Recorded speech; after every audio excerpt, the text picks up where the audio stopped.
you'll live to regret it. Reaction to Nick Fuentes versus Piers Morgan interview with Dr. Phil. We also have Andrew Wilson on the panel, I saw. So let's get into this. I want to check this out. My family had a saying about Olive Garden that contains the N-word. Do you think you grew up in a racist environment? That your father was inherently racist? You want to go after families? We can play that game. Your family's greenlit then too, Piers. Fuck you and your family. You did bring up the guy's dad, and you said his name. This is a person who has had people attempt to assassinate him.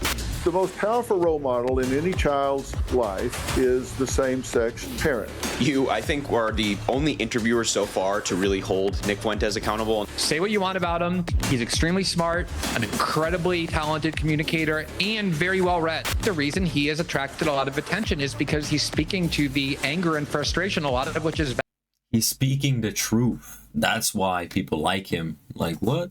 valid. Just about everybody else has had their say on my interview with Nick Fuentes this week, with a notable exception of me. There's been columns in newspapers and magazines, endless hours of YouTube commentary, hundreds of thousands of posts on X, plus the inevitable swarm of groyper weirdos following me everywhere online. All of that was to be expected. Fuentes is highly controversial and increasingly influential, which is why I invited him on in the first place. What I didn't really expect was the frenetic and compulsive pearl clutching from Fuentes and his troll army, who ironically accused me of doing exactly the same thing during the interview. Fuentes and his followers are particularly upset about this. There was an episode of your podcast where you talked about your father, Bill Fuentes, and how he wouldn't take the family, including you, to certain restaurants because he believed they were associated with African Americans. We would be deciding where to go to eat, you said. What are we going to do for dinner tonight? It was a running joke. Me and my sister would say Applebee's, and my dad would say we would never eat at Applebee's. Not in a million years should you be caught dead, Fuentes said about Applebee's. Go to a different restaurant, a local restaurant. No Applebee's, no Red Lobster. That is commonly known as black fare. And you also shared another story about your family and restaurants. Said before me and my sister were born, my family had a saying about Olive Garden that contains the N-word that we're not allowed to say. So my question, based on that anecdote that you say on your own podcast, is do you think you grew up in a racist environment, that your father was inherently racist, and that thought process moved to you? Well, Fuentes responded by getting very worked up and directing his trolls to harass me and all my family, all very predictable. You want to go after families? We can play that game. Your family's greenlit then too, Piers. Your family's greenlit as well. So, fuck you and your family. Fuck you and fuck your kids. You bring my dad into it? But Nick, if you clutch those pearls any harder, they will bruise the back of your neck.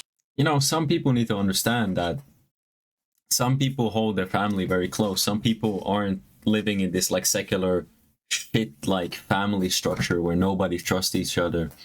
There's people, especially like Muslims, you insult their mother or you insult their mother, they're going after you. Like, there is no holding back.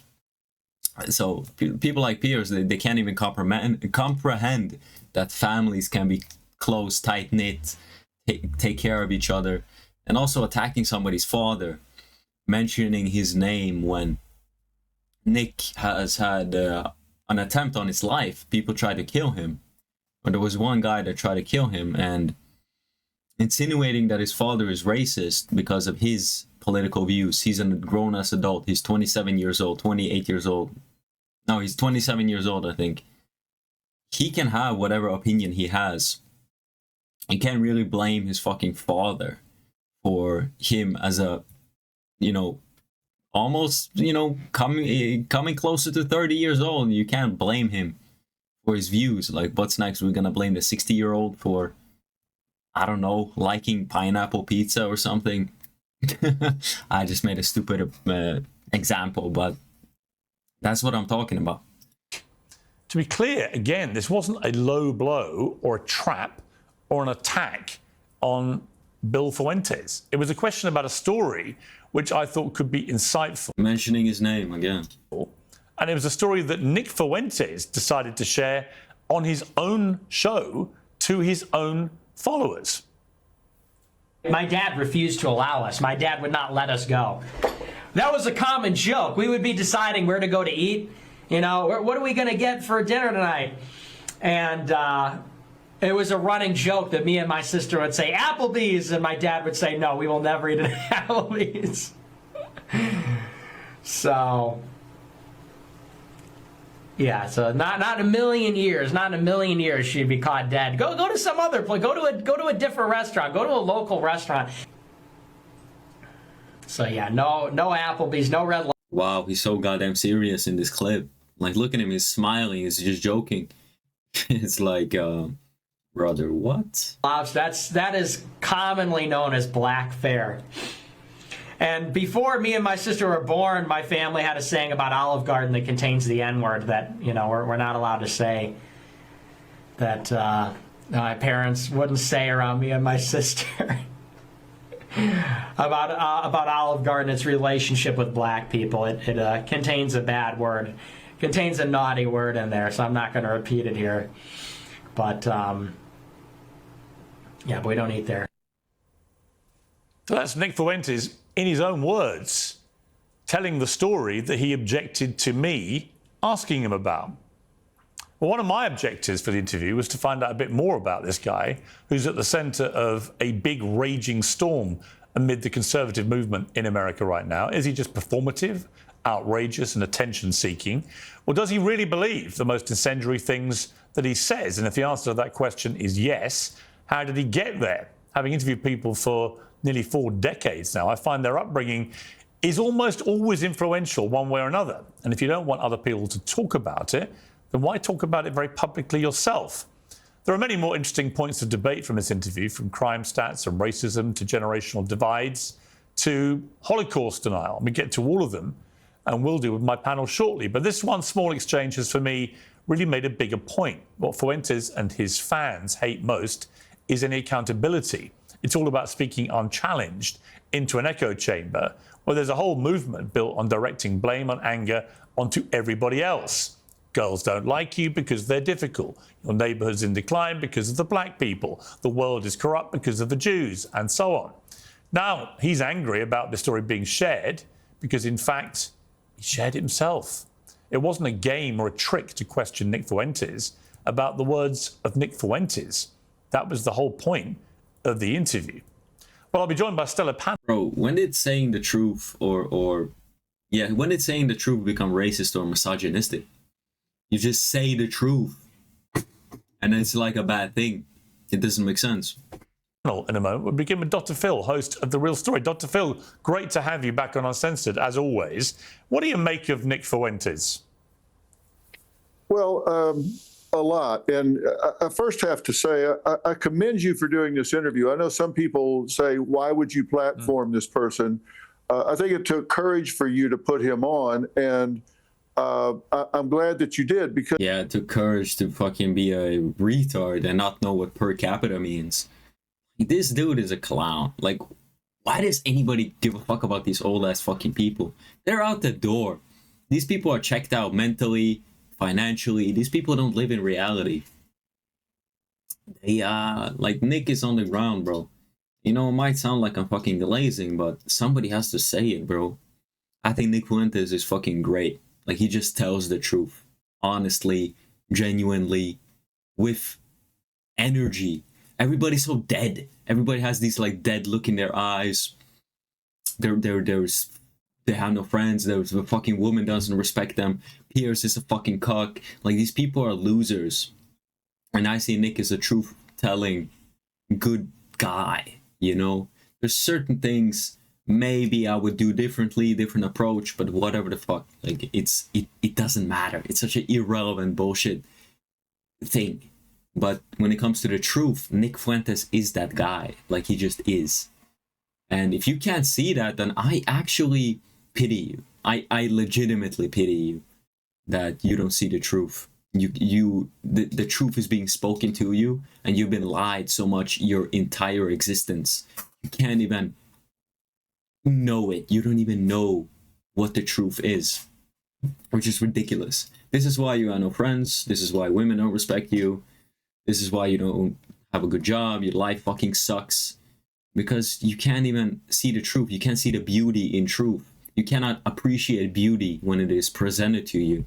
You like slop. You like garbage lies given to you gleefully by these retards, idiots. Because if there's not an adult in the room to ask the hard questions and hold these type of voices accountable, then they just run unchecked. Right. And you saw what happened here. I spent a lot of time doing trial science work in the litigation arena, and we always say your story goes a lot better if you're the only one telling it. And that's what people mean when they talk about echo chambers and living in a bubble. And what you did was hold him accountable for what he says. Right. And of course, that's not near as much fun when a narcissist is not in a room full of people that are nodding along with them. And you just said, listen, I'm not going to introduce anything new here. I'm going to ask you about what you said and let you explain what you said. And there was no ambush here. He could have predicted with great accuracy what you were going to ask. You just ask it in a very critical thinking sort of way, and that was very uncomfortable for him because someone was holding him to account. And thank you for doing that, because his opinions that he's spreading are ugly, they're corrosive, they're deeply un-American. Bro, I think Piers lost a lot of respect from any kind of common sense, decent person. Like, what the fuck? Like, with his position, how can you ask these kinds of, how can you, like, he knows exactly what he's doing. Like, this is the thing. He's like a fucking woman. Like, Piers is using, like, woman tactics. Like, oh, yeah, I don't know what you're talking about. I didn't mean that. Like, what? It's you who are the problem. It's you who's the evil one. Using, like, gaslighting, like, woman tactics. I can see right through that bullshit. And that's the psychology of extremism. I think that he is not empowering young men. He's manipulating them. And Piers, I'm going to take a breath here in a minute and let you comment on what I'm saying. But this is the same algorithm that social media uses. If people like something, they click a little bit. If you can get them worked up about something, they click a whole lot. And that's the same strategy as the algorithm that makes social media so toxic. And that's what he does. And you called him out on that in a very transparent and fair-minded way. You let him tell his story, but you ask about some of the key points. Yeah, and you know, what was really interesting was I don't think he expected that anecdote about his father to come out so early, or if at all. So he looked a bit taken aback. And the reason I asked it was very specific.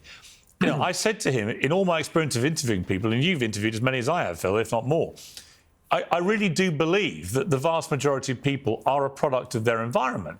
And if Nick Fuentes, through his own story about his parents there, and particularly his father, if he grew up in an environment of overt racism, with his father saying, I'm not taking you to certain restaurants because they're associated with black fare, then you can begin to understand why he himself has become overtly racist and indeed is proud of it. So to me, it was a very relevant question. But again, it can't be an ambush if all I'm doing is asking him about a story he himself put in the public domain. Well, he did introduce it into the public domain with great fanfare and having a great time doing it. Look, the most powerful role model in any child's life is the same-sex parent. They write on the slate of who their children are, and they start doing that from a very early age. And they write on the slate emotionally, socially, in terms of values, thinking process. So you're quite right to bring that up. If you want to know who someone is, you need to look at from whence they came. And That doesn't mean they don't have a chance to alter that when they get other worldviews, but certainly that's a relevant subject matter that he introduced. He just introduced it when no one was calling him out or questioning him about it. And it was interesting to me how quickly he put on the victim hat and started retreating. I thought it came across as very whiny, immature, insecure, and inadequate. And he said he was a racist. He said he was an incel. He used that term. He introduced that. Yeah, but these people, like, they don't get it. Like, somebody attempted to kill him. Somebody attempted to take his life. So bringing up his family and shit, it's such a dick move. It's such a bad thing to do. It shows your character that you're a piece of garbage, pretty much. It's ridiculous. And the fact that they yap and keep talking about this bullshit, it really shows that she's telling the truth. He should keep pushing. And they're just gonna keep with this bullshit. They're gonna keep up this bullshit. And you know, that's defined as very misogynistic and resentful and blaming of others, blaming women, blaming minorities, blaming Jews. He's blaming so many other people, which is strange for someone that's in a leadership position to try to do. You know, I asked him about his own sex life, right? Because it seems to be relevant, because of this whole belief that he runs a group of incels, you know, who are involuntary celibates, supposedly. And this is how the exchange went down. Are you actually attracted to women? I am attracted to women. You're not gay? No. But I will say that women are very difficult to be around. Okay. So there's that. And do you think they should have the right to vote? I do not. No, absolutely not. They should stay at home? Well, yeah, absolutely. See, basically, you're just a misogynist old dinosaur, aren't you? For a young guy. Yeah. I mean, I know I'm the boomer. I know I'm the boomer here, but actually, you're a 27-year-old dinosaur, aren't you? Aren't you, Nick Fuentes? All women. I am. All women are annoying. All women grow old. They all get fat. Says the guy. Have you ever had sex? No, absolutely not. Wow. Says the guy who's never got laid. Wow. That's the thing, though. You boomers, it's always you're an expert get laid, in women, free love. given you've never got laid? Yeah, we are going back to the Stone Age. You're absolutely right. This, you know, you're talking about empathy, and your kids are empathetic, and they would never laugh at a joke about the Holocaust, and you're a misogynist.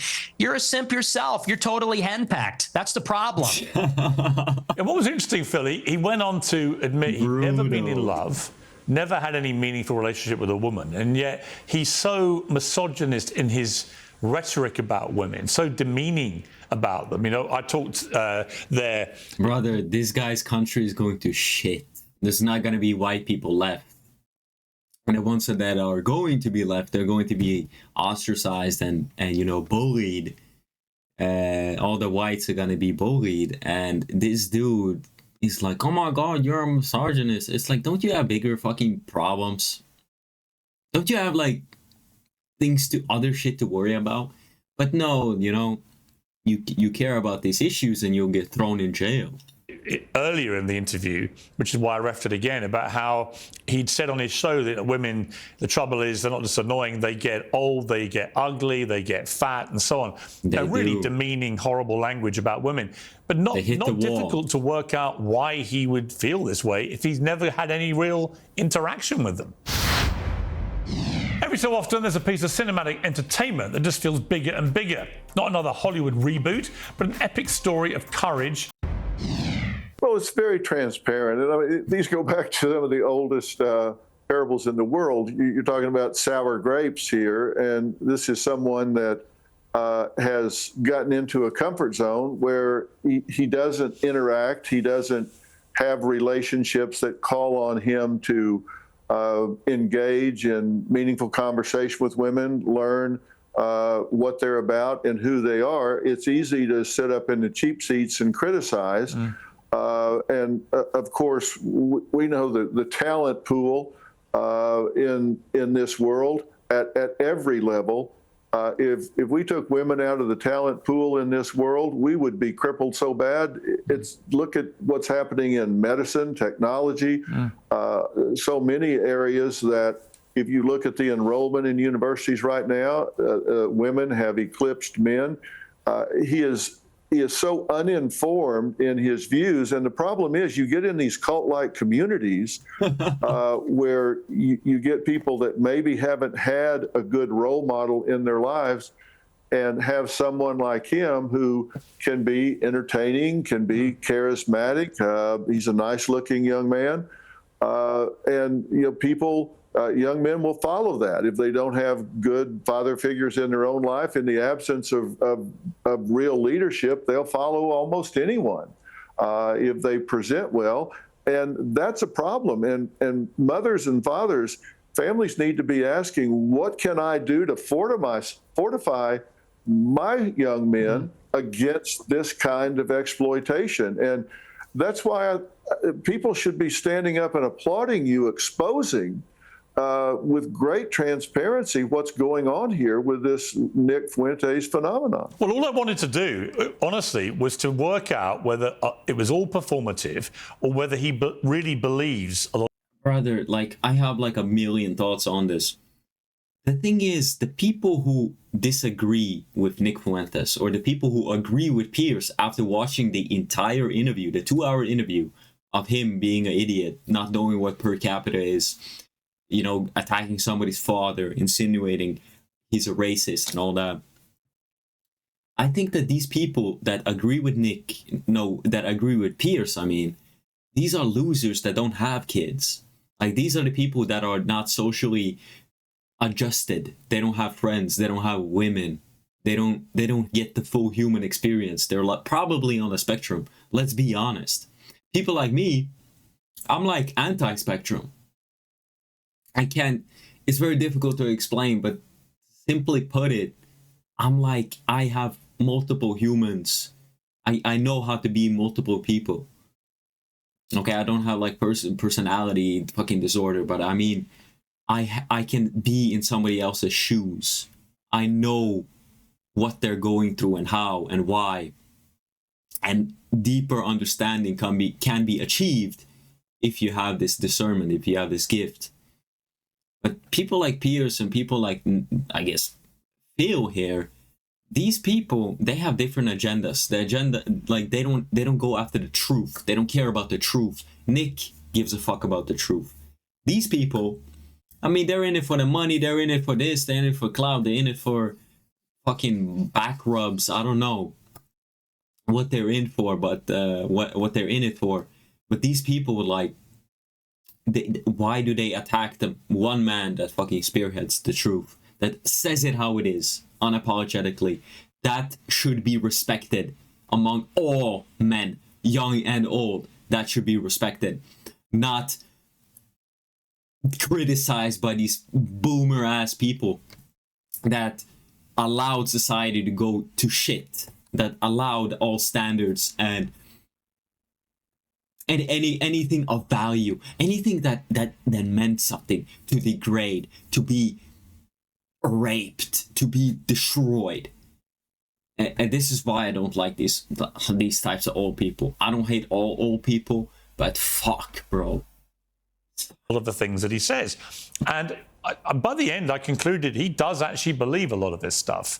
And I think he does. I think he believes some of it. But what I wasn't expecting, Phil, which I was really quite shocked by, and it takes a lot to shock me, but the sheer volume and venom on social media of his so-called groypers, these young men that adhere to his every word, who he kind of unleashes on people.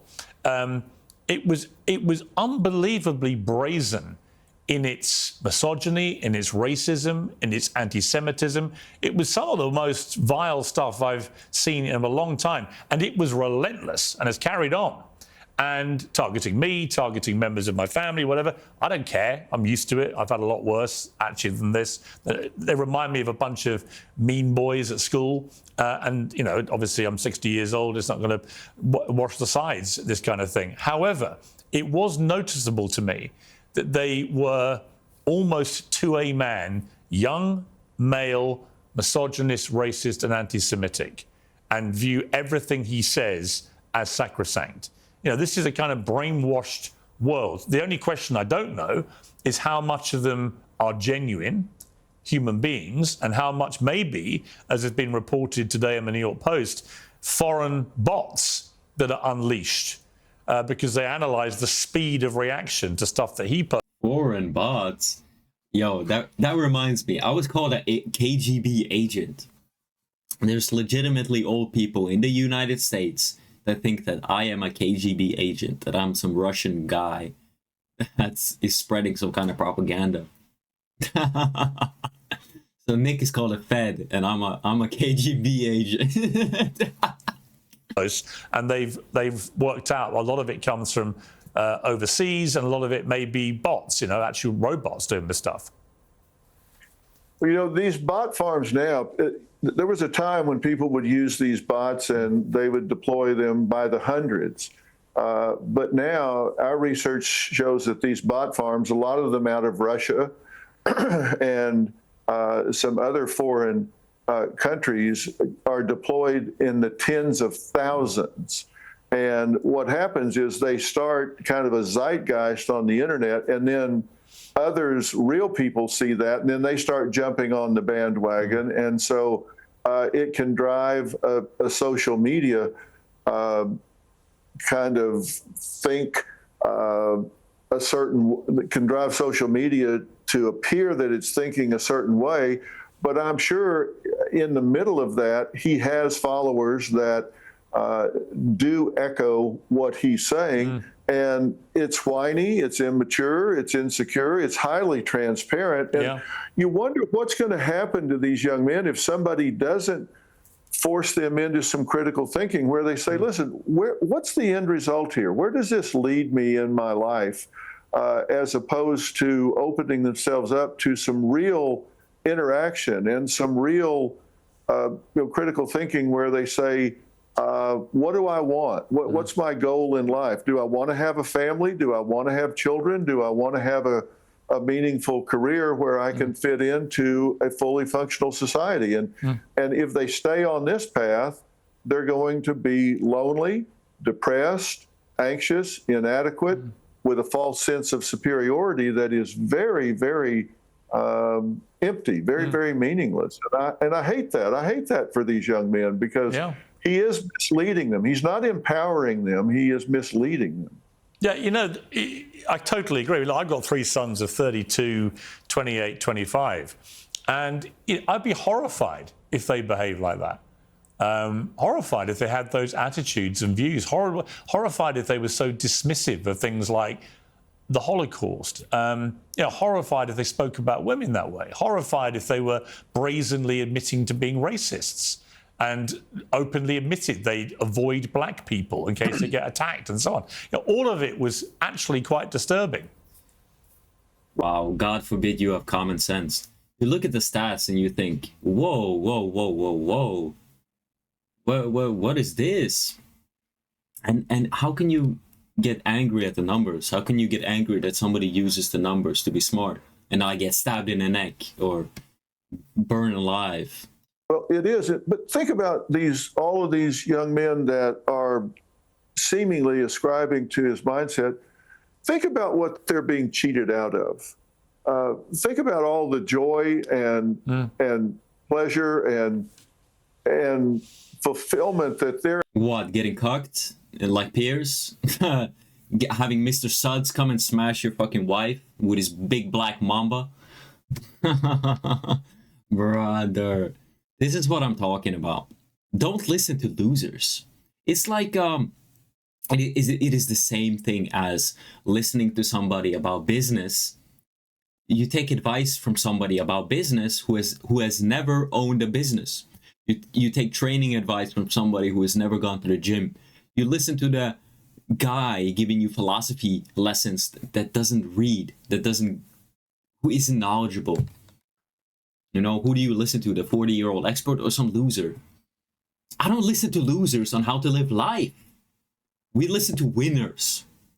And also we listen to the people who tell the truth, despite us not liking it. You think we like that society is going to shit and all these problems I hear? Racial tensions, tribalism. We don't like this shit. But that is reality. Fuck, man. Actually getting cheated out of if they stay this course. I mean, think about all the joy you've had with your kids, all of the rich relationships you have with female colleagues that would be off the table. Think about everything that's missed. And when your heart is filled with hatred and this anti-Semitism and how much you're out of touch with reality in denying the Holocaust, and you got him to agree that actually the Holocaust was real and that he said even more than 6 million people. And there were much more than 6 million people because it wasn't just the Jews that were impacted. And you got him to acknowledge some of those things, and I wonder how he'll square that up with his followers. There was 6 billion. There was 72 million, quadrillion, quintillion. Like, that's how many there were, bro. Like, this is the thing, like, people don't care anymore, like, pretty much. You know, you can say, you know, yes, Mao, he only killed like 10 mil, like, what? He wasn't that bad. Like, you can say stuff about Mao, you can say stuff about other Genghis Khan, you can talk about historical figures, but you can't talk about the Jews. You can't talk about that. And people are very tired of it. They're doing it because they're rage baiting. Like, that's what they're doing. Nobody actually denies, yes, there were a lot of Jews, 6 million or whatever the numbers, whatever they say, it is true. But people are just tired of, like, not being able to even joke about it a little. And people need to, like, grow up, stop being little fucking kids, pretty much. It's funny that I'm saying it, right? I'm a kid in their eyes, but like, these people need to, like, grow some fucking nuts. Like, they need to grow up, get some fucking balls. Their kids probably don't respect them. The women don't respect them. Their women get fucking smashed by other men. That's what I'm talking about. They need to grow some nuts and stop being so serious about these things. Based on what he said in the past, but. Yeah. I think he has convinced himself that some of this is real, and that's just that's a sad fact. Yeah. Dr. Phil, as always, on the money. Thank you very much indeed. Well, thank you for doing this interview, because as I say, if you don't, then I think it takes you to drill in on this and ask some of the uncomfortable questions. If not, then he runs unabated on the internet. I can't believe people are saying, why are you giving him a platform? I agree. Because he needs to be asked the hard questions. I agree. I feel the same about Andrew Tate and these other characters. They have huge online followings. They are very influential. You can pretend they're not. You can put your head in the sand and let them go ever bigger without anything being challenged. Or you take a view, as I do. It's better to get them in front of you, ask them a lot of tough questions about their views and what they've said, and let people make their own minds up about whether they really want to lasso themselves to this person. Phil, thank you. Appreciate it.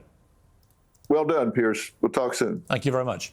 Well, joining me on the panel now is Warren Smith, critical thinker and founder of the Secret Scholar Society, Andrew Wilson, host of The Crucible, Mark Lamont Hill, host of Bet News, and influencer Harry Sisson. And also joining us a little later will be Glenn Greenwald. All right, Harry Sisson, we're in the unique position, I believe, where you and I may have a slight agreement here about all this. So what was your view of the Fuentes interview? Piers, I don't think it's a slight agreement. I think it's a full agreement. First and foremost, I do want to start off by saying I thought the way that you conducted the interview was fantastic. I watched the entire thing, and I've been studying physiognomy, and I had a feeling when I saw this dude's face that I was like, I can pretty much guess his political opinions. But you know, I always give people the benefit of the doubt.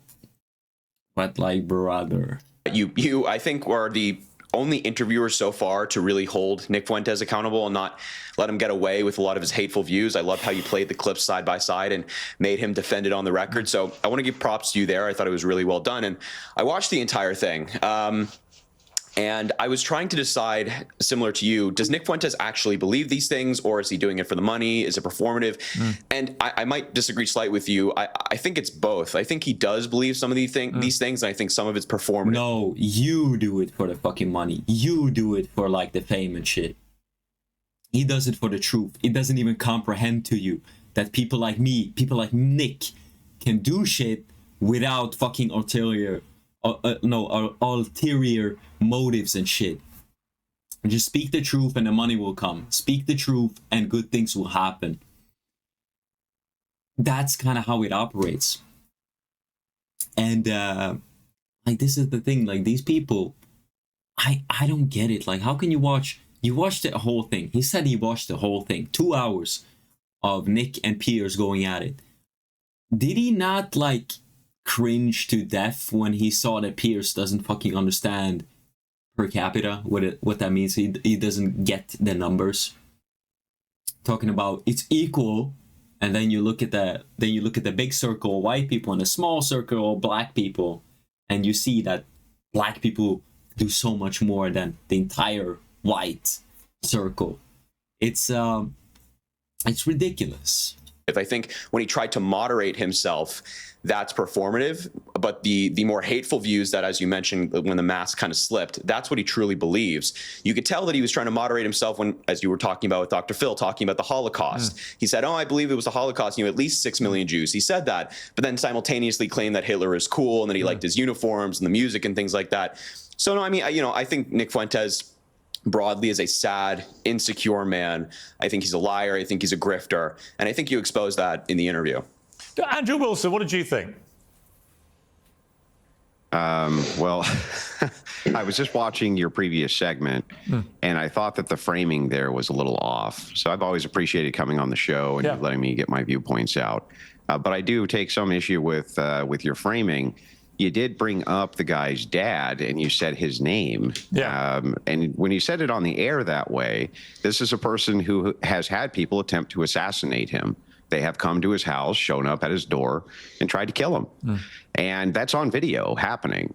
And so when you said the guy's name and then try to tie it into racism, I know that you know this, Piers, but the left broadly will do these harassment campaigns.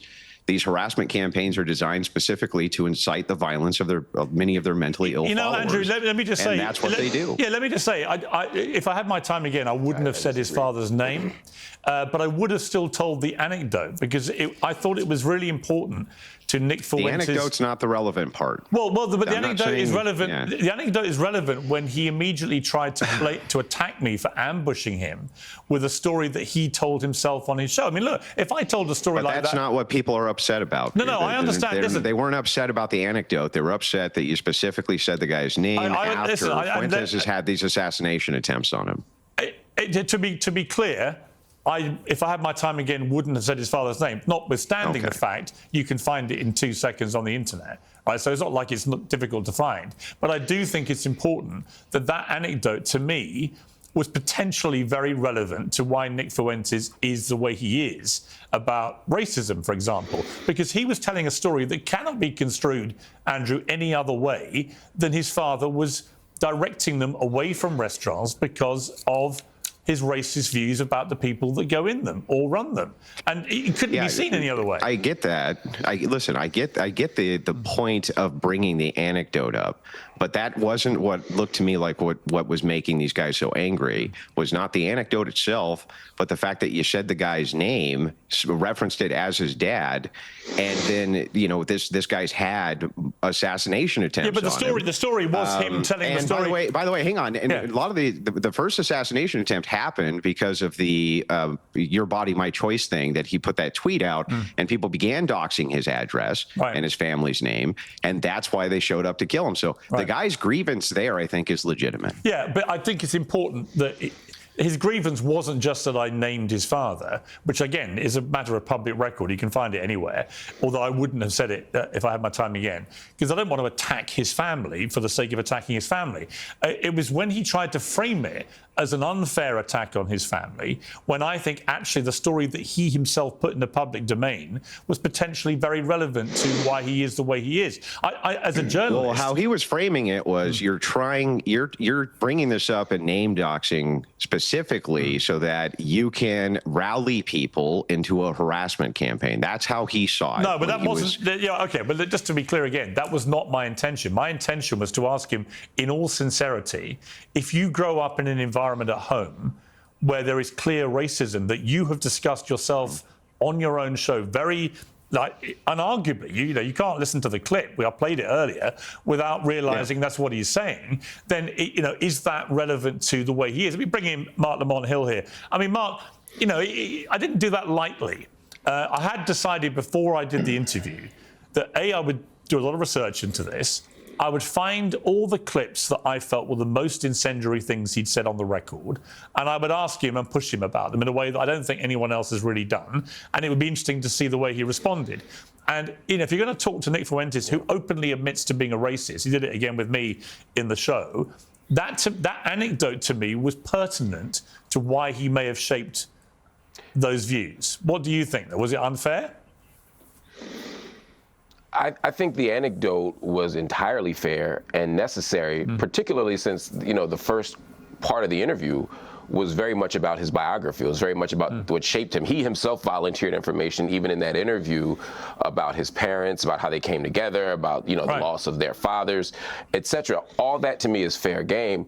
I agree that invoking his father's name in that moment was too far. I hear you saying if you could do it again, you wouldn't. Because I do have some ethical and moral reservations about doxing. I don't think it's wrong, for example, if someone does something awful in public and it's relevant to the public interest to track down their job and notify their job. But that's not the same thing as tracking down every private citizen just because we think they're racist or sexist or anti-Semitic or homophobic. I may think you're that thing, but you have a right to be that thing, even though I think it's awful. And I don't think you should live without safety because of that. Now, there's a bigger question, Piers, that you raised at the top of the interview, and it's come up again in the media, and that is, should you even be talking to this guy? Right. And I got to be honest with you, Piers, I've struggled with this.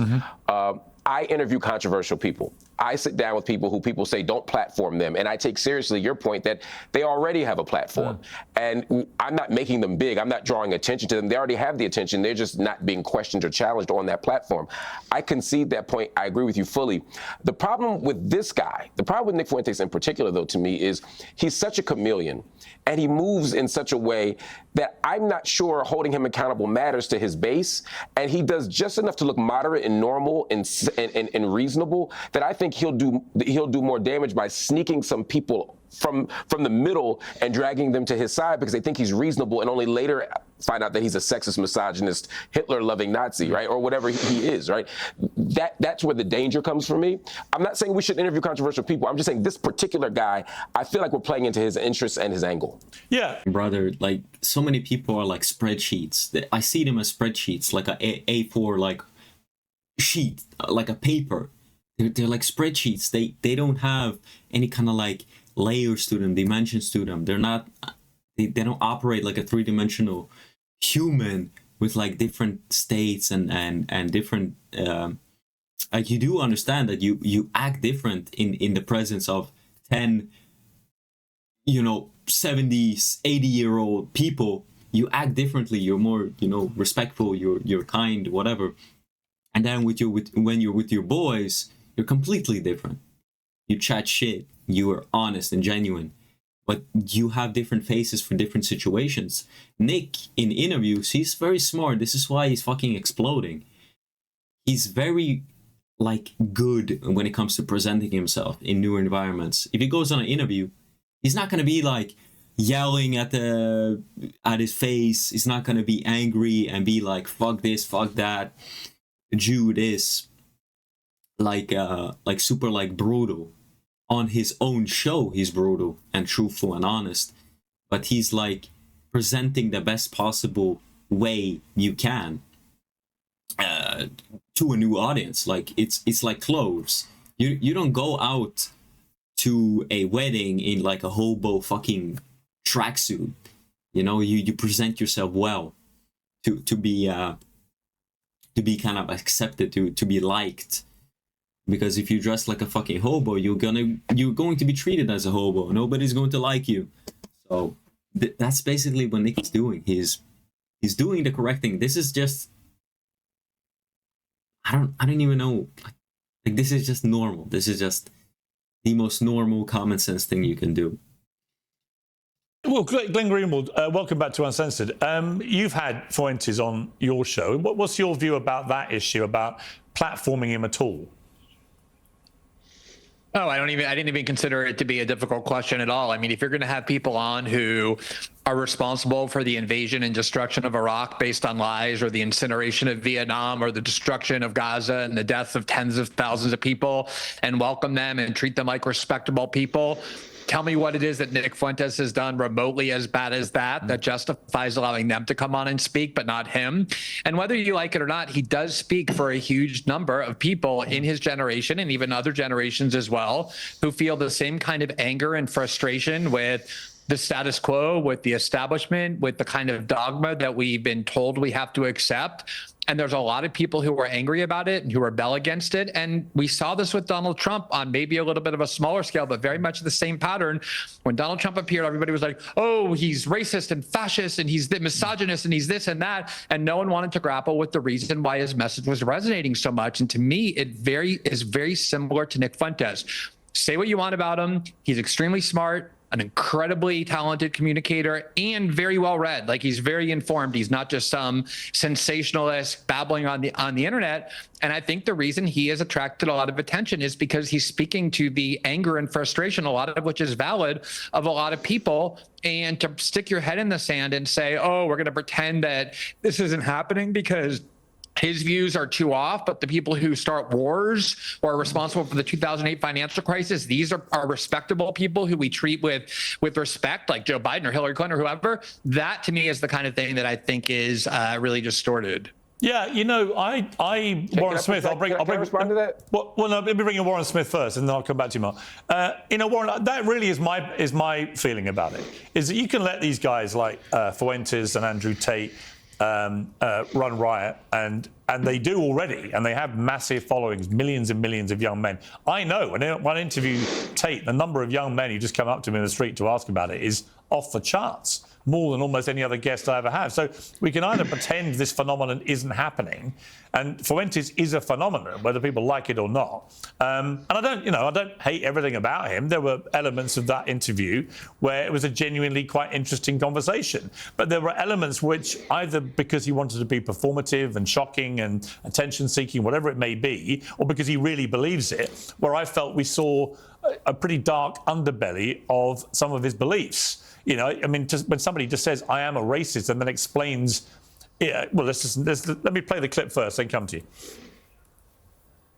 You're fine with saying you're a racist?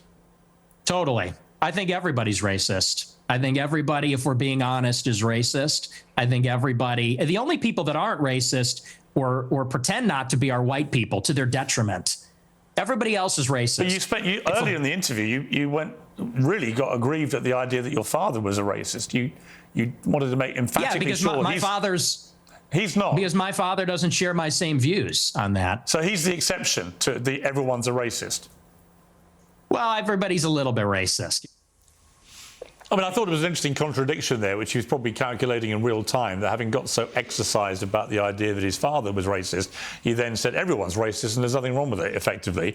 But putting that to one side, Warren, I mean, you know, this issue of whether you platform somebody like Fuentes, who has these inflammatory views, I think we can all agree they're inflammatory, a lot of his views. You know, am I, by doing it, am I continuing to fuel this phenomenon in a way that is a negative for society? Or in a free democratic society, you know, should I be entitled to interview who the hell I like, as long as I do my job as a journalist of holding him to account over these things, let other people work it out for themselves? No, I think it's totally understandable, and I agree that you would have him on. I was in the same position where I was genuinely shocked when I made a knee-jerk response video to something he had said, I was overwhelmed by the response. I was like, I had no idea there were this many people out there that agreed with him. And I had people that I knew actually telling me, no, you're oversimplifying this. And I actually went back and looked at the same clip and realized I had oversimplified it. There was actually, I was looking at it through the narrative, going into it without much prior research. And that actually led to me sitting down with him for an hour and a half. And I think it's important, though, if you want to achieve the ideal outcome, it is important to actually genuinely be trying to gain a better understanding of his reasoning and in his arguments, and not just trying to win or embarrass, because in the long run, I think that will backfire and that will cause him to become bigger. Yeah, that's an interesting point. You know, people were asking me, you know, he won, or people said you won. Or I said, look, I didn't seek out to win. I don't seek out ever to win an interview. That's not the point of an interview, actually. What I wanted to do over 2 hours was personally get to know him better, because I know nothing about him other than what I've read. I've never met him. I've never interviewed him. And B, to go over all these things which he's notorious for, and actually work out the correct context, what he really believes, what may have motivated this, and so on. And I think a lot of that was achieved in the interview. But it wasn't, you know, I think it very quickly afterwards, you know, when I asked him during the interview, you know, how he felt towards the end, how he felt at the gun, he thought I'd been fair. He didn't think I'd ambushed him, and so on. He made that clear in the interview. And yet afterwards, almost immediately afterwards, he comes out full bore on the attack, which is what he does. But it was interesting to me that it was the reaction from his sort of mob of groypers was instantaneous and extraordinarily widespread. They just come as this mob, and it's you know, if you're not me, who's got a very thick skin, it's a pretty hard thing to get back at you. Look, I don't care. I've had a lot of work. Like, brother, what do you expect? Like, this is so like you step on a fucking bear trap and you're like, oh my god, a bear trap, fucking chomp my fucking foot off. Don't be an idiot positioning yourself into fucking bear traps. Don't talk about people's fucking family like that. What? Am I the only like normal fucking human? Like, how the fuck can you live like that? Worse, and they'll move on, and that's what happens. But if you're not, actually, it can be very intimidating. It was very threatening, very racist, very anti-Semitic, very, very nasty, actually. Like I said, it didn't, you know, it wouldn't scrape the surface with me because I got a skin of 1,000 rhinos. But to other people, I could see it really being a pretty terrifying experience. Hey, Piers, can I ask you a question about that? Yeah. Sorry. They're doing that. They're doing that too. Sorry, Glenn go first. Yeah. Let me interrupt you because it's really for everybody. Hang on, guys. Don't talk at once. Let me start with Glenn. Thanks, Mark. I'm sorry to interrupt, but the issue is, why does he have such a loyal following? Why does he have such a large and loyal following? Now, you can ask that question about Donald Trump, and a lot of people are satisfied by saying, oh, America's just filled with racists and misogynists and xenophobes, and he's playing into that. And maybe that is part of it. You know, politicians do demagogue and play to our worst instincts always, but there was a lot more to it than that. And I think people understand 10 years later that there is and was a lot more to that. So you can say, oh, yeah, Nick Fuentes has this army of angry young men who are incredibly devoted to him, who believe that he's speaking truth uniquely, because they're also a bunch of Nazis and racists and Jew haters. And okay, that's an easy.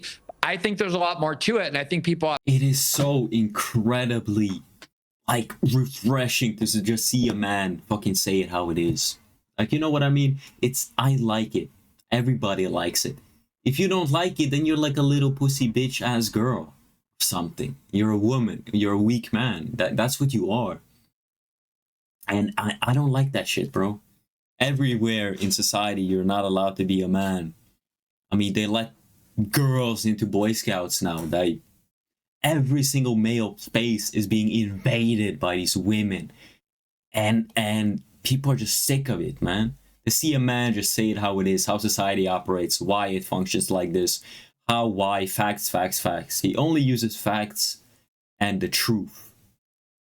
And he's saying it in a genuine and honest and open way. All these other people, if you are even slightly discerning, you see that they're full of fucking shit. They're slimy losers. They don't have friends. They don't have women. They don't have anything of like social value. Is that, what's the word I'm looking for? Is there even a word for it? They don't have like social proof. That's the one.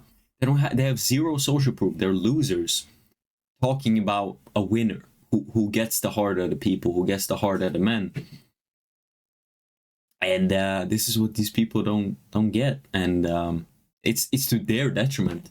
If they started talking the truth and spearheading the truth and how society really operates, these people would blow up. I genuinely believe they'll have the hearts of the men. But these people they're gone. They're gone. It's over. To grapple with the reason why he's speaking for so many people. I think that's a very valid point. You know, I've always said about Andrew Tate, for example, that, you know, a lot of the things he says, I can understand. If you're a young, slightly disenfranchised young man, you feel society has got it in for you, and all you ever hear is man bashing, I can understand why you gravitate to a guy like Tate, who stands there tall and proud as a very masculine kind of guy, beating his chest, talking about, you know, taking care of your body and getting fit and being a protector and all these things. I get all that. But then he slides into brazen misogyny, which I hate. Mark Lamont Hill, let me bring you in here. I mean, I just want to, before you say what you want to say, you know, what he said after the interview, Nick Fuentes, was Piers Morgan tried his best, but his hardball interrogation made me look even better than Tucker's wildly criticised softball interview. The regime can acquiesce like Tucker, or it can try to resist like Piers, but the result is inevitably the same: total Groyper victory. Now, look, you know, on one level, I admire his social media work, right? He goes on the attack, he gives it full bells, he claims total victory. It's very Trumpian, and it can work, it can be very effective, okay? And he's perfectly entitled to claim total victory and whatever, and I'm sure all his supporters agree. But it's interesting that he views me and Tucker Carlson and other people who now do our own shows or whatever as the regime. Almost like anybody who's older than him is part of some ancien regime that just doesn't get it. You know, all his supporters called me boomer, right? And I was like, I've been called that probably ever. Okay, I'm a boomer. I don't really know what that means, but it just means I'm an old dude who doesn't get it, right? And it may be, as Glenn says, there is a more interesting conversation to be had about why these guys get so popular. And it may be that when I do my slightly old school journalistic trick, as somebody put it, of just being quite tough and rigorous with questioning, that it's viewed by young people who gravitate to people like these guys as just an old boomer going through the motions. Perhaps. I mean, and also I wouldn't assume that because he said that he believes it, that he actually believes you're part of the regime, or that he believes that one is softball or hardball. He gives a lot of the characteristics, mannerisms, approaches, styles of a cult leader. And cult leaders navigate their followers in very particular ways, including re-narrating or counter-narrating events that happen in ways that are favorable to them. That's why when I said I struggle with whether or not you should have him on the show, I didn't say you shouldn't, and I didn't say you should. It's a struggle for me. Again, as a journalist, I have interviewed despots, I've killers, you know, people, I mean, genocide leaders, I've done it all. And there are days where it feels very clear and obvious why I should do it. They need to be held accountable. They need to be forced to answer tough questions. And I don't put them in a, contrary to what was said, I don't hold them in a different box than I do Hillary Clinton or Joe Biden or someone who I voted for, you know, potentially, right? They all need to be held to scrutiny. Everybody in power needs to be held accountable. I'm with that. My concern in this particular case, though, is that I'm not sure what the net gain is. I don't know if you really got to know a better him, not because you didn't do a great job, you did do a great job, but because I'm not sure who the person is behind that persona. And the question I would ask you, Piers, is if you knew ahead of time that doing this interview would double the amount of people who believed in the worst things that he believes, would you still do the interview? If you knew ahead of time that it would double that number, would you still do it? Well, I don't think that is going to be a consequence of it, honestly. But what I do think is that But if it were, let me make my point. I don't like generalising. You know, when Hillary Clinton called Donald Trump supporters, the MAGA supporters, a basket of deplorables, it probably lost her that election. When you generalise about millions and millions of people, it's always a very precarious and stupid folly to do that.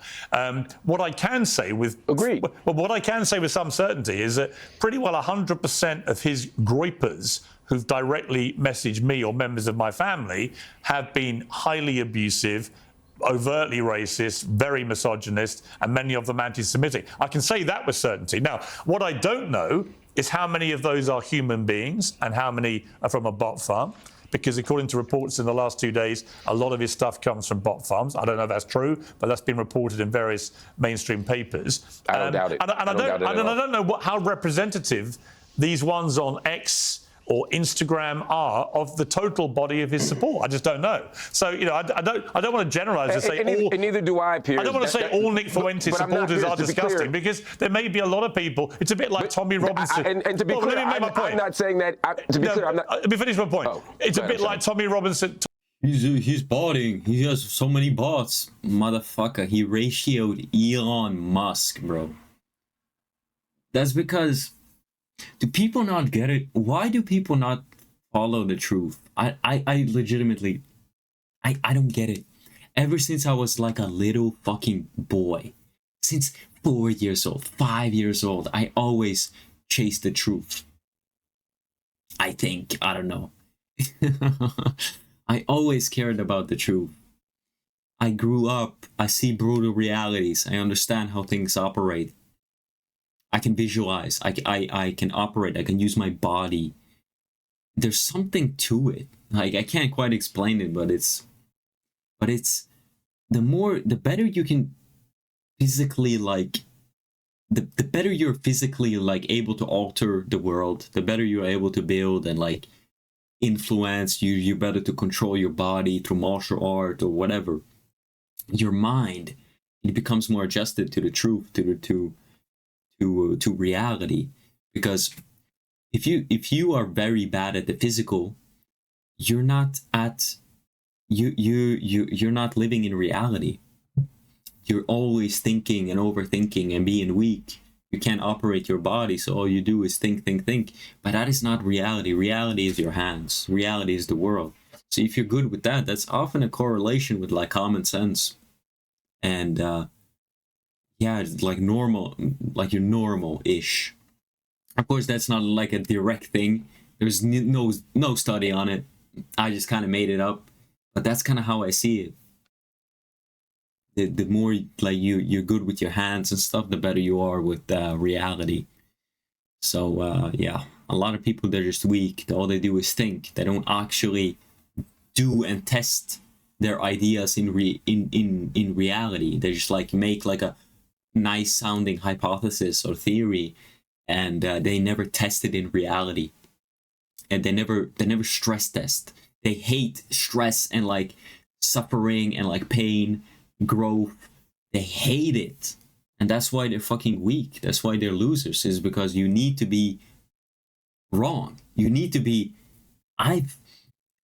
my entire life, in a way, it's gonna sound bad, but in my entire life, I've been a loser. And I love it, because I win in the end. I make a wrong opinion, I have a wrong thought, and I correct it to be reality, to be the truth.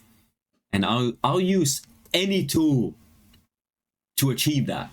Whether it be Hermeticism, any kind of, like, I look at religion, I look at fucking everything. Because that matters. I am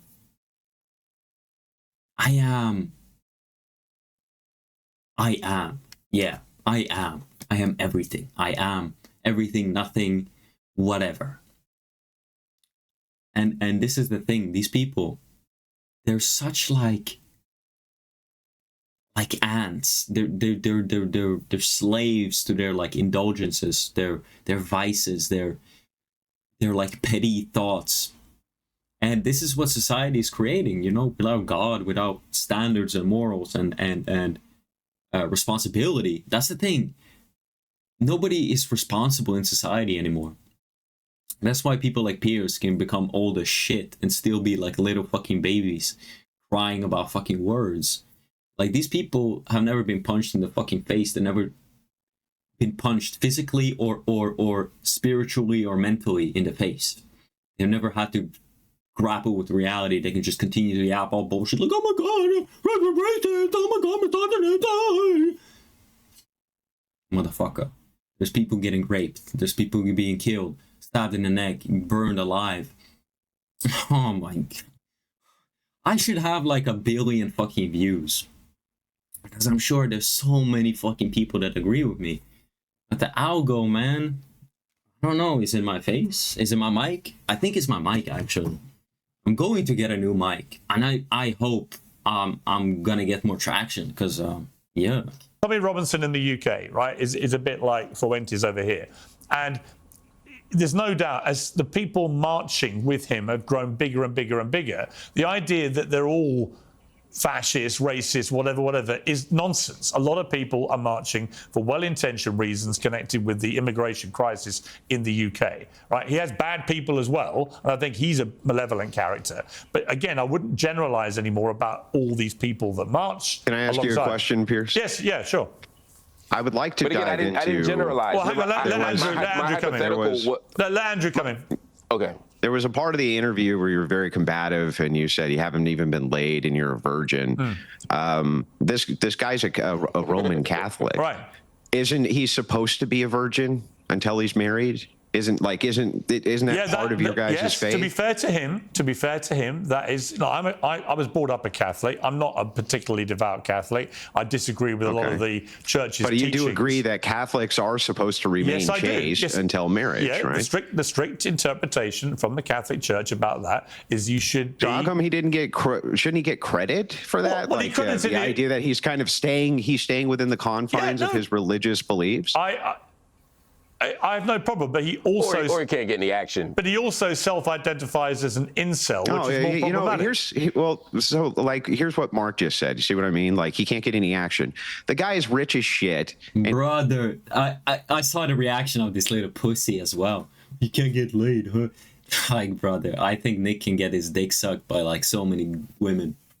He probably has his DMs fucking flooded, because women...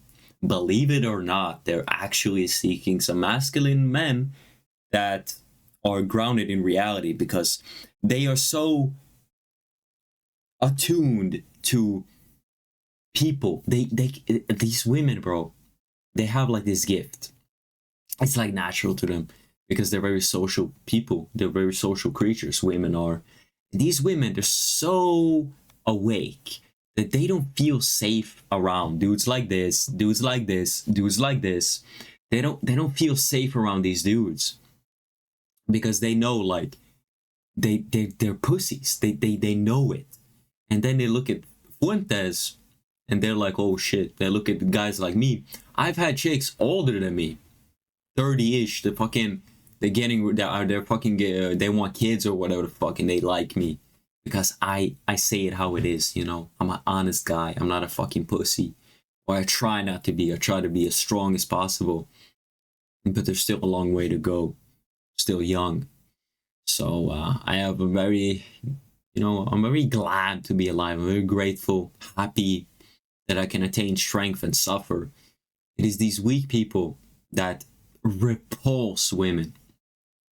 Because you act like a pussy and you are weak, you're not going to get women. And Nick, with his attitude and how he says things, he gets women. And the money. And the money as well. So, yeah, that's a big... The money is a good thing as well. It's a very good amplifier. He's a good-looking guy. He could get action if he wanted it, Mark. And by the way, hang on, Mark. I agree with you, Andrew. I'm just teasing. Just let me finish the point. I'm just teasing. What I'm saying to you, though, is this: is that of course he could. The thing is, though, is that if you guys are saying like he's a huckster, he's a fraud, isn't he in fact following rigorously his faith by doing that? Well, so my response to that, but I think it's not what he said in the interview. Hang on, Harry. I think it's it is what he said in the interview. I want to respond to Andrew. No, it's not. I think it's a perfectly valid question. particularly as I have always said I'm a Catholic. I was raised a Catholic. I had spiritual guidance from Catholic nuns when I was 12 years old. You know, I go to church occasionally. I'm not devout. I'm not there all the time. I don't agree with some of the Catholic Church's views and policies, and I wish they would evolve faster. However, you know, as speaking Catholic to Catholic with him... Devolve faster. Did you hear that? We want society to collapse faster, go into secularism. Everybody has to become cocks. Everybody has to become cocks. Everybody needs a Mr. Suds to smash their wife.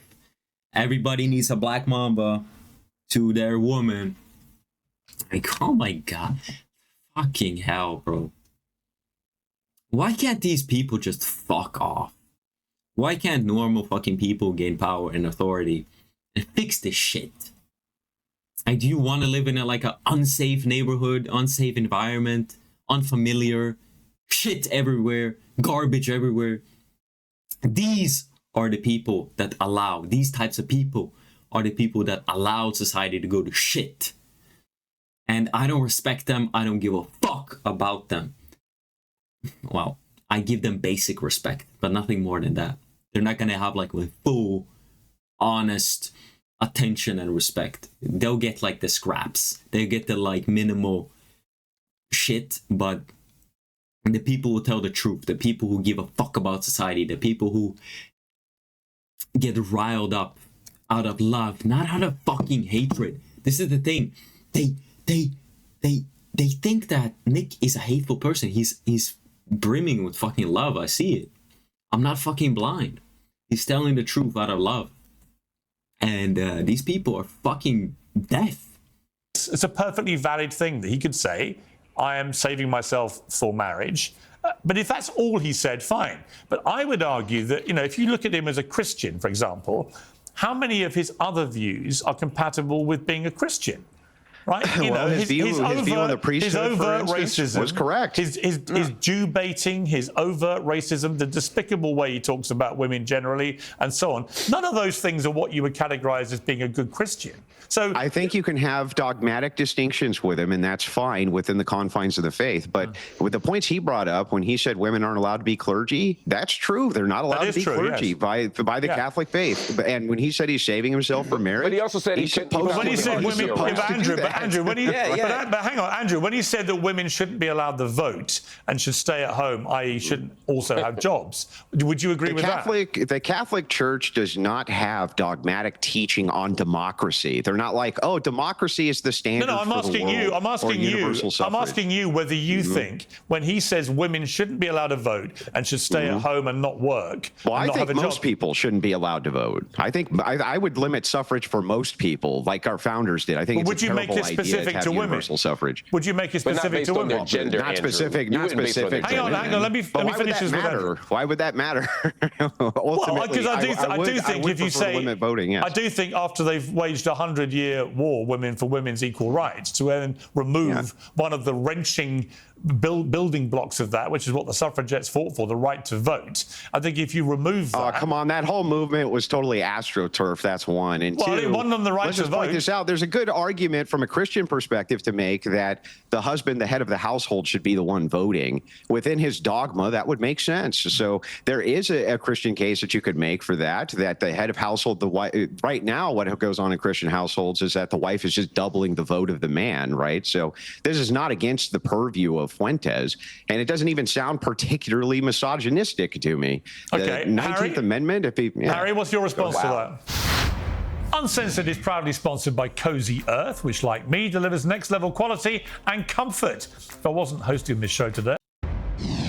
I mean, there's so much to respond to right there. I do want to point out that Andrew was talking about, Nick Fuentes is a good Christian. He's being celibate until marriage because of this reason. That's not what he said in the interview. When he was going back and forth with you on this, Piers, he talked about how women are gross and they get fat and they're ugly, and he wouldn't give his female friend a tampon because they're gross and things like that. So Andrew is making an argument for Nick that Nick did not make in the interview. Nick Fuentes is just an open misogynist who has spent far too much time in his basement alone, festering. Okay, bro, you're not gonna get fucking laid.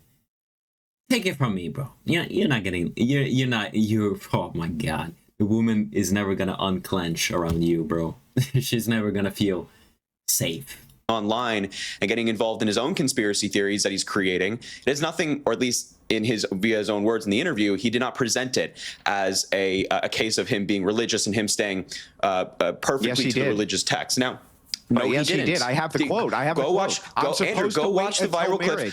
Wait, Andrew, go watch the back and forth with Piers. Go watch the back and forth with Piers when he in front of me. Andrew, please be quiet. Go watch the back and forth with Piers in that specific instance where Piers asked him, "Why are you a virgin? Have you slept with anybody?" And yes, go watch the clip. Fine, let the record speak for itself. You can go watch the clip if you'd like. That's what he said. No, you said he didn't give a reason. The entire interview. Andrew, can you please be quiet? Can you just zip it for a second? Why don't we watch the exchange again and clarify? Let's do it. Are you actually attracted to women? I am attracted to women. You're not gay? No.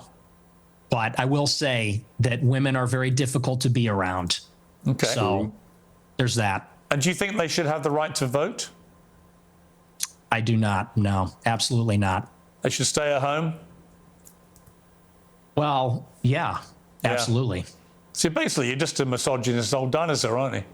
For a young guy. Yeah. I mean, I know I'm the boomer. I know I'm the boomer here, but actually, you're a 27-year-old dinosaur, aren't you? Aren't you, Nick Fuentes? All women. I am. All women are annoying. All women grow fossil. old. They all get fat. Says the guy. Have you ever had sex? No, absolutely not. Wow. Says the guy who's never got laid. Wow. That's the thing, though. You boomers, it's always you're an expert in women, free love. given you've never got laid? Yeah, we are going back to the Stone Age. You're absolutely right. This, you're talking about empathy, and your kids are empathetic, and they would never laugh at a joke about the Holocaust, and you're a misogynist. You're a simp yourself. You're totally henpecked. That's the problem. So he doesn't actually Andrew, mention the reason that you've given. Not in that clip, but he did mention that he, in his worldview of Catholicism, why didn't he say it? Supposed to be chaste. He if did it's so say important it. to him, why didn't he say it right there? Clip. Why didn't he say it right there? Oh my God, this is what we're talking about. All women should not vote. I think that people who haven't proven themselves to society shouldn't be allowed to vote. Even me, here in Norway, I'm a foreigner. Okay, let's just be brutal. Like, I grew up here, but I don't look like a Norwegian. I don't get treated as a Norwegian when I meet new people. And I think that there should be like a earned, like it should be like a earned privilege, not a right to be allowed to vote or kind of have a say in society. I think through military service, that's a great option. I'm talking about just ideas. A great option would be military service. You do, I don't know, 3 years of military service, something 4 years of military service. You earn the right to vote. That would mean that these people that hate society, these like leftists, Marxists, nihilists, think any kind of bad group, these people wouldn't be allowed to vote because they're weak and they wouldn't do military service. Even civil service as well.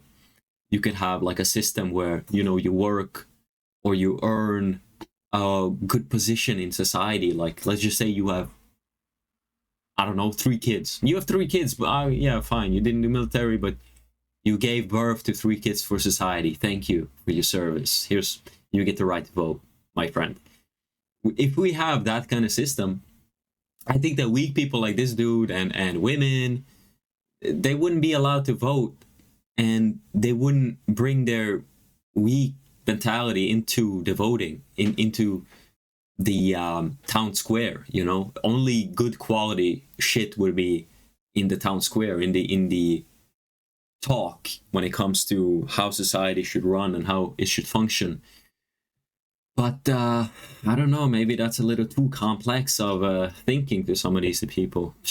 Because his reasoning right there was women are gross and they get fat and things like that. Yeah. Wait, no, but if this is so important, if that's his reason. That's a cherry picked. No, Andrew. If that's his reason, his reason doesn't change in 5 minutes. He doesn't go from, I'm a Catholic, I'm staying true to my religion, to, women are gross and that's why I don't do it. Wait. You just said that his religion is the main reason. Yeah, people are complex, you fucking simpleton. to why he's celibate. So That's now what it he was said, the main yes. reason 5 minutes before, and then it fast forward to 5 minutes It is later, the and he's main like, "Oh, reason. well, women are gross." That doesn't mean he can't have multiple reasons and a primary It's just reason. such an important reason that he didn't bring it up again. That makes total sense. He just brought up an entirely different reason. Okay, so that was his first plays reason. into his misogynistic That was his first views. reason because it was the most important reason. But in Aaron. that interaction, he didn't say anything about religion. And if it's his central view, if it's so central to who he is that he bases his misogynistic views off of, well, the then I other think he thing, would the bring other it thing, up, if no? I could jump in, Come the on, other, man. It's the other thing, Brother, is this guy a retard? Is he supposed to give his fucking whole life story of fucking his family, his ancestors, fucking the entire religion of fucking Jesus, of the Bible and shit, plus like Muslim Islam? Is he supposed to give all the info in a 60 fucking second little clip? This guy, bro, I don't understand. Like, this is the thing. You have to be like a special kind of a retard to gain these like institutional positions, these like positions in society among the retards in academia and all that. You have to be like this special kind of retard. A guy like me, I would be hanged, you know? I'd be thrown out day one. Or not really, I would actually blend in. I would actually blend in fully, but I don't like to kind of be fake. I don't really like to what's it called? I kind of like withhold the truth or my personality, the genuine truth. I don't really like it, but there's a lot of people who just fake all the time. So yeah, I think the best thing you can do is to gain strength. Gain strength and you can be whatever the fuck you want. Because when you're weak, you actually can't. Like, you need to gain strength first. Don't like go all out. Because if you're weak, you people will test you. Maybe you'll get in a fight or something. But if you don't care about that, be yourself. That's the ultimate thing. Be yourself. Don't be listening to some loser on how to live life. It's your fucking life. But, you know, have some common sense. Don't be a retard. The other thing, Come on, Ed. Don't crash out like you did on that podcast, man. Hang on, let me bring Glenn back in. The other argument, which I thought was interesting, and I thought I missed a bit of a trick here with him, was when he was talking about the Holocaust, where people have assumed he's a Holocaust denier because of things he said in the past, of trivializing it and questioning the number of people who've died and so on. He seemed to try and take a more moderate position, which was, yes, I believe 6 million Jews were killed, maybe more. Whether he meant that or whether he was being some sort of satirical He was thing. satirizing you. He was satirizing that. That's what I now believe was probably happening. Yeah. So I suspect he was. Yeah. But regardless, his argument was it all happened so long ago. Why did Jews continue talking about the Holocaust? We've all moved on. They use it all the time as a political weapon and so on. And of course, I suppose the obvious question for him, I went and checked afterwards how many times he's talked about, for example, on his show, the crucifixion of Jesus Christ, which was over 2,000 years ago, right? He does it all the time. So, you know, if I'd been smart in the moment as a fellow Christian, I would say, well, hang on, but isn't that exactly what Christians do all the time about the crucifixion? What's the difference? Sounds like his religion does matter to him. Because it's absolutely central to their religion. And I think, you know, I do think so much of what your interview with Nick Fuentes highlighted was extreme generational differences. It was sometimes like watching two people speak different languages. You know, Piers, you and I are kind of the same age. You're obviously older. Everyone can see that, but just a little bit. And, you know, for people who were born in like the 60s, the Holocaust was just 20 years before. World War II had just ended 20 years before. There was a mythology about the United States, about our role in the world, about how great of a country we were, about all the great things we did, about the Holocaust, the unique evil. Now it's 75 years ago. And people who are next generation, where Harrys were born in, you know, 2000 and 2002. And this idea that, like, yeah, the Holocaust has been weaponized. We've been beaten over the head with it for 8 decades. We've been forced to spend and pay huge amounts of money in reparations, or that slavery is sometimes weaponized that way. This is a very common view. So I think when he's doing things like making jokes about the Holocaust, it's not because he thinks it's funny that huge numbers of people were exterminated. I think it's a way of purposely being transgressive about orthodoxies and pieties that a lot of people in his generation don't accept. But there was a bit, yeah, but Glenn, hang on. There was, hang on, Harry, hang on. There was, Glenn, there was a callousness to it. And I'll tell you why. I brought on a guy called Danny Finkelstein. He's a top journalist for the Times newspaper over here. Finkelstein, me mom, me mommy, the Holly. He wrote a very powerful book about his family and their horrendous experience at the hands of Hitler and Stalin.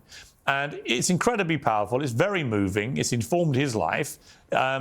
And I'm going to talk to Danny, actually, after we finish this, because he's been on the receiving end of the most appalling abuse in the last 48 hours, all directed by Nick Fuentes, who was so dismissive of him. Whoa. I don't think Nick sent nobody to anybody. It's just it comes with the territory. For Piers, he talking shit about somebody's father. You think like you're fucking immune? Like you get? It's like they're rats, you know. It's like they're like, that person has their back turned against me. Bah! They smack them when they don't see them, and then they like retreat like fucking cowards. This is what they do. They're cowards. They throw out a little jab when their back is turned against them, and then they like retreat like, oh my god, don't hit me. This is the tactic Piers did. It's a pussy tactic. If you wanna be a retard and criticize somebody's family, do it openly. Be like, your father's a bitch ass. He gave birth to a pussy. You need to be like brutal about it. Don't be like pussy. Like, oh, like, well, your father is a racist, right? Because like you like learn from him. Like, fuck off. Fuck off. Of him talking about his mother and father, so just callous in the way he responded. It's that kind of utter devoidness of any empathy whatsoever. You can have a view that we should try and move on generationally from these seismic moments, okay, but you don't have to be so callous towards somebody whose family literally got murdered by people like Hitler and Stalin, do we? I mean... But the idea, Pierre, I think the thing is like this generation of people grew up in the wake of the Iraq War, in the wake of endless war, in the wake of the destruction of their financial security with the 2008 financial crisis, with all the lies of COVID and Russiagate and all the rest of it. And faith and trust in these institutions have collapsed. So when they look at people who represent institutional thinking and they're told you're not allowed to make fun of this and you're not allowed to talk about this and except in the ways that we prescribe, and we're going to call you all these names unless you affirm all these pieties over and over and over again. One of the ways of rebelling against that is to say, you know, and it's a very common generational reaction, is to say, F you, we're going to transgress every line that you told us we can't because we hate you. We think that the things that you're doing have been destructive to our lives. And I think like ignoring that part of youthful transgression, which is very common. You know what, Glenn? I think it's a very valid point, and there may well be a generational thing to this. Let me bring in Warren. Just for the record, by the way, Andrew, we've just been through the whole transcript, and he never uses the excuse that you may have heard him do it elsewhere. He talked about clergy, whether women should be allowed to be clergywomen and so on, and obviously they can't under the Catholic Church doctrine. But he never uses. He never says his celibacy is for religious reasons. That's his primary view. His primary view is he's supposed to wait until marriage. Yeah, no, that may be his view, but he didn't express that view in my interview. Is the point? We've just checked the transcript. And Andrew was just saying, "Oh, I have the quote, and there's no quote." Well, look, it may look. I can't rule out. I can't rule out. He hasn't said it elsewhere, and it may be Andrew's heard him say that before. I'm just saying, in my interview, he doesn't. Sometimes on TV, we can just say, you know what, I made a mistake. It's okay to be like, yeah, I got it wrong. I may have heard it elsewhere. Is that Yeah. I like that. All right, let me bring Warren back in. Look, Warren, you're a critical thinker. You know, Glenn's stopped me in my tracks a little bit and made me think about this, right? Because I think there is probably a generational thing here. And I do think that in a way, maybe Mark's right, that by me interviewing Fuentes, the only real winner at the end of the day may be Nick Fuentes, because none of his supporters, certainly from the reaction I've had, have changed their impression of him one iota. I mean, they just assumed he just landslided me and that was it, and I was an old boomer sent packing. And it may be, as Mark says, that other more moderate people quite like some of the things they heard. I don't know. He is charismatic. He's a good talker, and he's smart, and all these things. I don't dispute any of that. From a critical thinking point of view, where does this take society? If people like Nick Fuentes grow ever more popular, what will happen to a whole army of young men here? Well, last night I held a focus group to try and get to the bottom of this, and I was with over 30 people. The vast majority, 3 disagreed with the vast majority. And what they were saying things such as, I went into this exchange not expecting to like anything about this guy, but what I saw was Piers not contending with his arguments. I think that's why when you bring up his dad, that's why he gets upset, because he's saying, look, man, I'm here. Let's talk. Why are you talking about my dad? Contend with my logic. It's the same thing when that was his response when you brought on your British friend who told his horrific story, which it's terrible.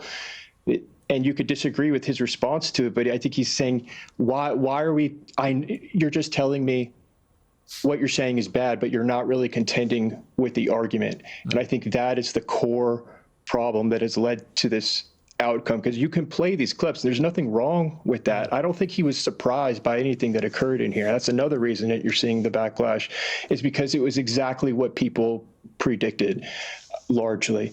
But when you play that clip, it's like, okay, yes, that's taken from a large stream. In the past, people evolve. And if you're asking him in that conversation to expand on that, and then he does, and he does present logic, what I'm seeing is people say, no, you're saying that now, but you're lying. You're playing this game. You're pretending to be moderate. And now you're mind reading. You're saying, I know what Nick Fuentes thinks more than Nick Fuentes. And I do think it's really important in these exchanges to come at it with that first principle of, I'm going to take the wild approach that I'm going to wipe the slate blank and assume that the person who knows the most about what Nick Fuentes actually thinks is Nick Fuentes. And that seldom happens. And when it does, I saw a vastly different response to my conversation, but I don't think I challenged him any less. Right. No, sorry. You know what? It's very interesting. It's very interesting. I've been reading, I read and take note of the more nuanced commentary about it. I don't listen to the groypers all ranting away or attacking me or my family or whatever. They can do what they like. They can do the rest of their lives. They couldn't give a damn. But I do think there are interesting arguments to be had about this, because whether we like it or not, he is a phenomenon. He's a growing phenomenon, and young people are gravitating to him. And it may well be for the reasons that Glenn articulated. And how we, the rest of us, deal with this is a really interesting story. But that was a really interesting discussion. Thank you all very much. I appreciate it. Well, joining me now is Daniel Finkelstein from The Times, who wanted to address the anti-Semitism row with Nick Fuentes. So, Danny, I played a clip you sent me. We discussed this. You sent me like a 90-second video clip to play him about your own family's horrific experience at the hands of Hitler and Stalin from your very powerful book. And I've been struck by 2 things. One, his utterly dismissive reaction in the moment. But secondly, the horrible pile-on that's been directed at you in the most mocking, awful manner. That's really interesting. What's it been like for you? So that is a bit distressing. There's no 2 ways about it. But I suppose you have to understand that Hitler would never have come to power in the first place if there weren't a lot of people with that mentality, and that's all he's proving. His own response on the programme was, I think, the only thing that he sort of felt he could do. But I think he made a big mistake. I think he thinks, he lived it large by admitting what, kind of just saying to you, yeah, sure, I'm a racist. Sure, I don't like black people. Sure, I don't want women to vote. Sure, I think the Holocaust is fine. He thinks that he's winning out of that, but actually what he's doing ultimately is marginalising himself. So he does produce, as you've experienced and as I have, this kind of deep reaction where people, interestingly, repeated his jokes. So it was all like a bit of a cult. And I noticed that, and that's not nice to receive, but I think it's worth it in order to try to expose the sort of person he is and to try to isolate him from the rest of the American right, which I'm very concerned about. And that's one of the reasons why I wanted to you to go ahead and confront him in the way that you did, which I think was very effective, and why I wanted to join in with that, because I think it's really important that this kind of thinking doesn't go into the mainstream of the right. And he chose the path of deepening rather than widening, and that was a mistake. Yeah, he did. But it's whether he would see that as a mistake or whether he thinks, as he says, we're a couple of old boomers who just don't get it, who don't understand how young American men are thinking right now, and he's much more aware of how they are thinking about issues. Calling us boomers is like reconfiguring or rebadging his incredible ignorance and childishness as an asset. In fact, what was obvious is he hasn't got the foggiest clue what he's talking about, and he doesn't know anything about. You know, there was one brilliant bit where he said he thought Hitler was cool. He said, "I'm not in favour of genocide." In parenthesis, well, you actually are, and so he doesn't really understand anything about it, and nor do his supporters. So they kind of dismiss it airily as you know, a laugh, and who cares what that happened all that time ago, and then calls us boomers as if you or I cared about that. Yeah. Right? So. Yes, it's absolutely true. I've lived quite a bit longer than him in order that I've actually read more books, understood more, and know more of what I'm talking about. So he was sensitive about... Right. Always, like, the person who knows the most. Yeah, man, they always say it, you know. I know everything. I'm the best. I have all the knowledge. I know everything. Yeah.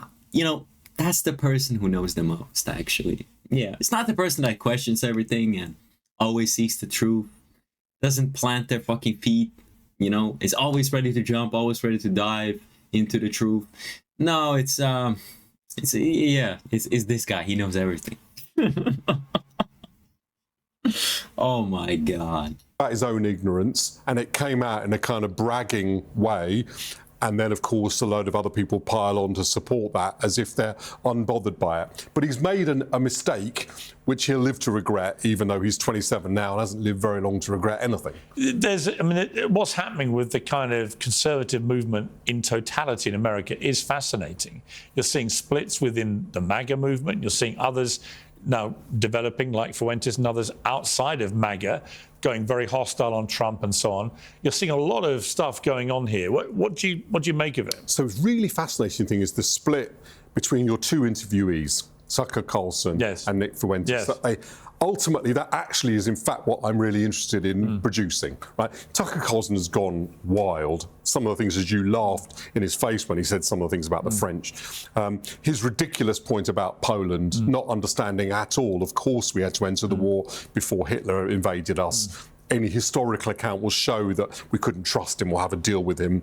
And in fact, we had a contractual obligation to help Poland, and which we went into not simply because of Polish human rights, but because we understood strategically we had to do that. The American, by the way, did not do that and ended up being dragged into the war anyway. So Tucker Carlson's position was ridiculous, but it's not yet Nick Fuentes' position. His position is, I don't know why you British are that bothered about the Holocaust, but he's not actually in favour of it, which is the Fuentes position. Driving a wedge between those two things, making Tucker Carlson feel he can go that far, but he can't go as far. He can endorse a lot of cranks, but not Nick Fuentes. That is valuable, and I think has been achieved by his interview with Fuentes, your interview with both of them. I just had a panel discussion about it where one of the panelists argued quite strongly, I shouldn't have platformed him at all, that actually all you end up doing is helping him grow his movement. Okay, I think that, you know, you and I have to recognise in our different media ways, we don't any longer, because of the way that internet works, have the power just to say, well, let's no one listen to Nick Fuentes. He's got a platform. It's ridiculous to argue he hasn't got a platform. I agree. And I took the view, you know, and I know, you know, some people said this to you before you did the interview. That was not my position, and I think it was vindicated by what happened. It's important to expose what he thinks. We've all got to understand it. It's an important part of the development of the right in the United States, and that may come also to Britain as well. We've got to understand it. We've got to listen to it carefully, see what its weak points are. So one of his clear weak points is cut off all women from supporting his position, right? Well, that's half the population to start off with. So he has, he's making mistakes, And making him talk on the record in a challenging way is part of forcing him to do that. Of course he can't see it. If he could see it, he wouldn't have made it, but he couldn't see it. Well, Danny, thank you. I hope it wasn't too bruising an experience to get involved in things. I've had a lot of backlash to stuff over the years. This hasn't been the worst. I've had worse, but it's been pretty ferocious. No, I mean, if you get quite bracing. You enter the world of Nick Fuentes and his Groyper army. It's nasty. It's a nasty little cesspit. Absolutely. And you've got to have pretty broad shoulders to deal with it. You have. I have. So we'll continue to do our jobs. We will. Thank you very much. Piers Morgan Uncensored is... Brother. Me, mommy. Oof. Damn. Damn, what do you guys think about this? I think it's ridiculous. I think it's ridiculous. People are like, why does everybody like Nick Fuentes? Because I can actually visualize who are the supporters of Nick. There are these normal people. They're just normal people. They have a family, they have kids. These are people you can trust. I'll explain it like this. You can they can hold your baby and you can relax. They'll hold your baby safely and they won't be weird. It is these other people that are a little suspicious, let's just say that. But I think people who like Nick Fuentes are normal people. They have common sense, probably. Yeah, and they like the truth. They respect the truth. They don't like hearing comforting lies. They like, loving, brutal truths. That's the thing. It's people who see the truth as a negative thing because they're weak. And I will never respect somebody who is weak and chooses to stay weak. I think I've sounded like a barbarian some of the times on this channel, or even in this video, I sound like a barbarian. I'm like weak, strong, but it really is like that. I am a simple man. I love thinking simply. I can think complex if I need to, but simple is the way to go. It's the way to do shit. Don't complicate shit, man. Weak people shouldn't vote. Common sense. Because they're weak. They don't have the power to protect anything, to take care of anything. You think we should give these fucking people the right to vote? The way to dictate your life or your kids' well-being or how your family is going to operate and function? These people are weak, so they'll never have anything. And I don't think they should be allowed to vote. Unless you've proven yourself to society through military service, civil service, you're vouched for as a good person, then you're allowed to vote. But if you're one of these retards that is a Marxist, anarchists, fucking, I don't know, there's so many retard groups in this world. Me, I am truly free. I'm homeless. I'm politically homeless. I'm fucking, I don't really subscribe to any big, I'm not entrenched in anything. I'm floating. No, actually I'm swimming. I'm like water. I'm one with the fucking water. I'll do whatever I must to attain truth. I give that to you boys. I want to be better at talking, at speaking. I will continue to do this, so please like and subscribe and comment what you think. I don't think I've been wrong. I say everything honestly and openly. I think Nick is a great guy. I don't see a single thing where I majorly disagree with him. I'm like, I understand where he's coming from. I get what he means. And how can you not respect that, man? Anyway, boys, I hope you guys enjoyed this one. I catch you boys on the next one.